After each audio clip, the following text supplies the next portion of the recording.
Yeah, welcome back to another class. Today we learn about what are constraints. Constraints are nothing but there are set of rules we apply to the columns.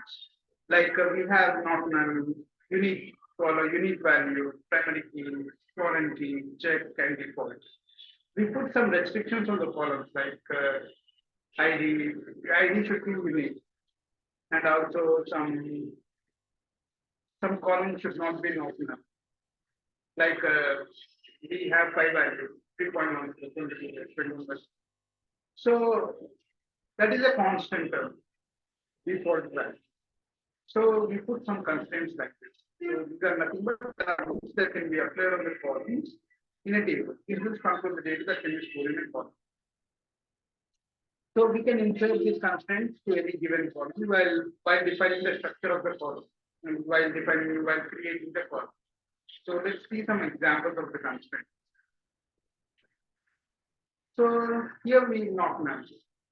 So while creating the student table, so we defined ID as not null, right?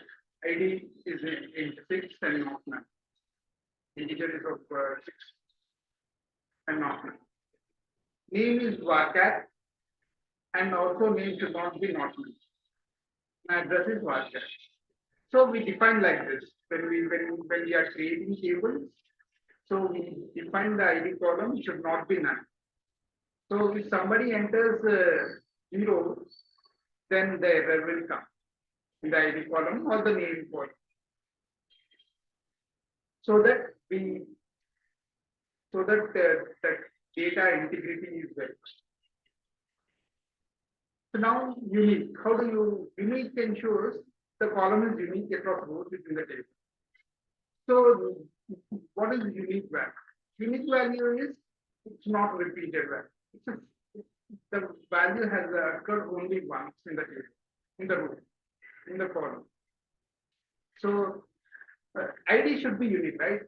If the same ID should not be get to another person. So that's why we are creating not null and also unique.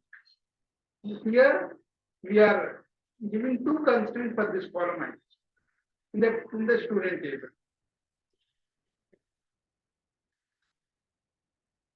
And primary key column is uniquely identify rows in a table, and the table can have one and only one primary key. So one table has one primary key. The primary key constraint allows the user to define the primary key of the table. So when we define the primary key for the particular column, so this column can be used as a foreign to other columns. If the student here we define ID as a primary key. When you want to use this ID in another column, we call that ID as a foreign key in that column. So ID is unique and the primary key is ID. So what is the primary key? We want the matching column between the two tables so that we can join the tables. So the primary key is the column uniquely identify rows in a table. So let's see what is foreign. Foreign key is the field of table which uniquely identifies each row of another table. Let's see customers table and orders table. So we have customer ID, order number, and order ID. In the orders table and customers table, you have customer's ID, name, and city. The foreign key is we define foreign key like this. When we are creating orders table, order ID is not null. We have specified the constraint. Order number is also not null. We have specified the constraint. And primary key is order ID for this order table. And the foreign key is customer ID from the customer's table, referencing customer's table. So we define foreign key like this. Foreign key is customer ID, referencing customer's table. So here foreign key is customer ID. So we are borrowing the customer's ID from the customer's table. So that it became foreign key to the order table. So you got the point, I think, right? Now we have another constraint like check. So do you want to check whether the value is something greater than or equal to 8?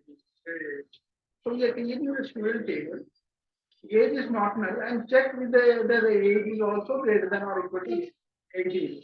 So we don't want below 18 people in our table. Why? Because we can put some constraints. They are not major, so we can put some constraints like age. We can, while entering the data, enough, we are specifying that the age should be greater than 18. And the default value, like I said, like pi value or some other default constant value. So we can put the age as the default 18 here, integer. Is also so these are the constraints used in MySQL. Let's see in another class. Thank you.